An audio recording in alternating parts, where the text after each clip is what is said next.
Hey everybody, it's Tripl-L, and now let's just, I guess, talk about Highschool DxD, the most recent episode.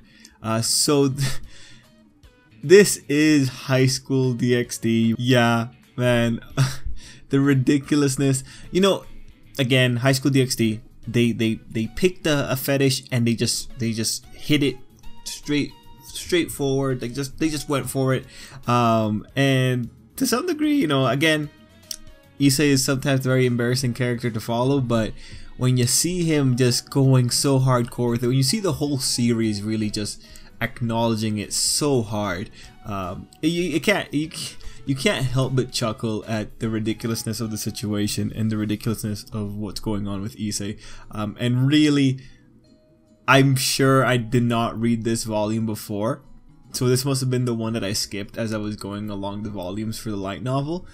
So seeing all the seeing all the boob people, everyone's desire to touch boobs coming out of the ground, and then that all culminating in Issei finally summoning his pair of boobs. It was hilarious. Disturbing, but hilarious. And I also like it that Issei's power doesn't discriminate. It also jumped into some women bodies too, so I think it's good. Equal opportunity targeting of future molesters, pretty much. So I really like that part. You know, taking away from the seriousness though, that there are some things that you should acknowledge with Issei in general.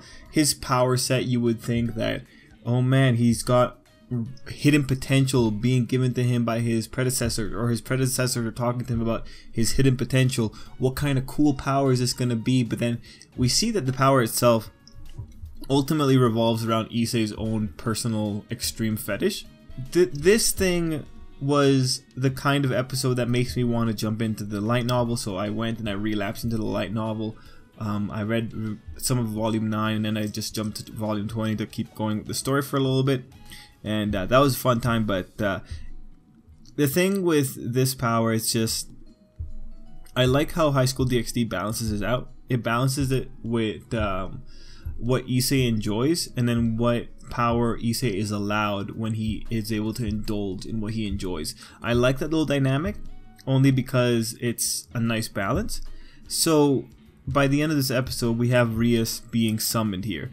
And I don't think it's easy to see in the anime, but the magic that Issei is using himself, I think there's like important things to note. Highschool DxD actually, they talk about magic pretty often. I don't recall how much it did last season, but especially with characters like Ross Weiss, there's always this talk about like studying magic circles. And even in this episode, Georg, I can't believe that's how you pronounce his name, Georg had his magic analyzed, or not analyzed but observed, and he's using a lot of different magic systems. So Highschool DxD, because it unifies so many mythologies in its world, it is aware that it's playing around with a lot of magic systems, and from time to time we do get some focus in the magic systems. I do think with Issei, the fact that he's able to create a summoning magic, I think that is a very big deal in the context of the Highschool DxD world. Mind you, Issei as a character is already a very big deal. He's a very big anomaly when it comes to devils and devil kind in Highschool DxD. So him continuing to be a big deal ultimately kind of takes away from it. And truthfully, when it comes to the magic circle, I think some people are going to touch on it, but really it's not going to be that big of a plot point considering all the other insanity that's going on in Highschool DxD. Like, it's really because of the balance breaker system, and in this one we see so many balance breakers coming out of the woodworks. But the balance breaker system, because the balance breaker in of itself, it's designed as a bug. It's a system that is unrestrained, right? So just having that system there, obviously there's going to be insanity coming out of everything, because that system's so unregulated that anything can happen. And Issei is just the character who takes advantage of it the most, and next episode we're going to be seeing him take advantage of the balance breaker and the possibilities that come from it. That's going to be pretty amazing. It's going to be pretty awesome, and we know that's going to come out from Issei and Rias's, and Issei's love for Rias's boobs. Unfortunately, it'll be hilarious, but it's still, it's the kind of thing that I feel bad for Drake, because I know that character does not like how far he has fallen. He was once the proud and noble red dragon or Welsh dragon, and now he is the Opie dragon. Man, it's just High School DxD, man. It continues to be very funny. That said, this episode, we had the fight with the hero faction. Our team got beat pretty badly. That's fine. The hero faction, honestly, guys, no, not gonna say it. That was gonna be a spoiler. It was gonna be a massive spoiler. I don't want to ruin it for you.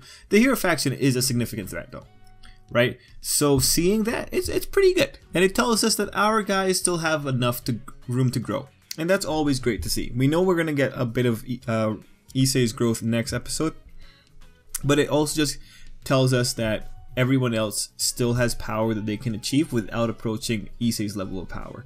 And I have to say that because Issei in of himself, his level of power is destined to be amazing, because he has a I can't pronounce that word. I always read it, but I can't pronounce it.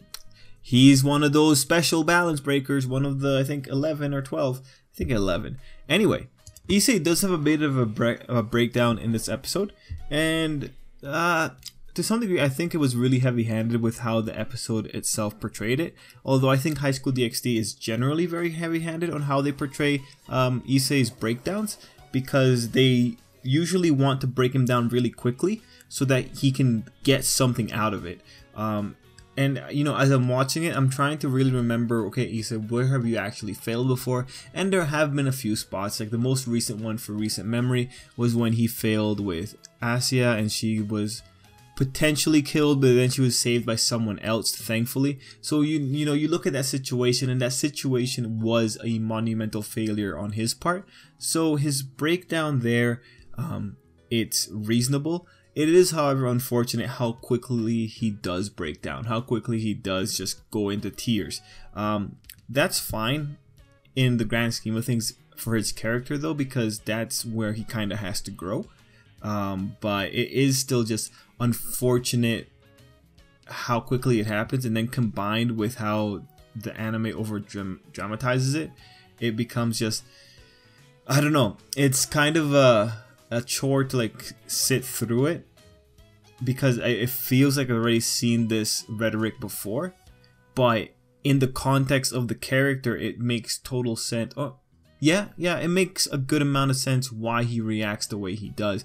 Issei is still a very fragile character, and he's not going to get past that for a little bit. And actually, him being fragile is still something that they continue all the way up to volume 20. Like, damn, it became such a big plot point for volume 20. So Issei as a character, that is one of the good things, is that, yeah, he has all these problems that he can develop through, but High School DxD, the way it's designed, really plays into it like really hard when they get the opportunity. Like, all it takes is for Issei to be taken down and for his friends to be knocked out. And mind you, his friends are still alive. The hero faction didn't even kill him, right? Like, they get knocked down and Issei's already just freaking out there, right? It's just, it's funny how easy he is to break. Thankfully though, him breaking down is what allows him to see new possibilities. Because it's like he's one of those characters you break down to the bottom, rock bottom, and then he can look up and he can see a new way out. So it's a double-edged sword, this kind of power development or this kind of motivation factor. But yeah, anyway, he gets his power up here. The other thing I really want to talk about was Vritra, Saji's dragon. It was cool. It was badass. It was so freaking awesome, man. Man, another thing I really like about High School DxD is that the side characters get awesome moments too. And I really like it. I love it, especially with High School DxD, because sometimes they will even give a full chapter. And a full chapter could be quite a bit of content for side characters. Characters that you barely ever see, and then they just show up for like one chapter in a volume, and it's like, okay, yeah, that was amazing. I was totally into that. So I like this, because I like to see Saji's development. We don't really get to see it in, we don't get to see it all the time, So whenever they shove in a side character into the main plot, I'll totally be into it. Anyway, that's the Highschool DxD episode. Those are my thoughts. I can't think about anything else because really the episode is just mostly people fighting and just seeing a bunch of balance breakers. But yeah, I was just surprised at all the boobs. That was something. But anyway, guys, yeah, that's me. Till next time. I hope you have a great day.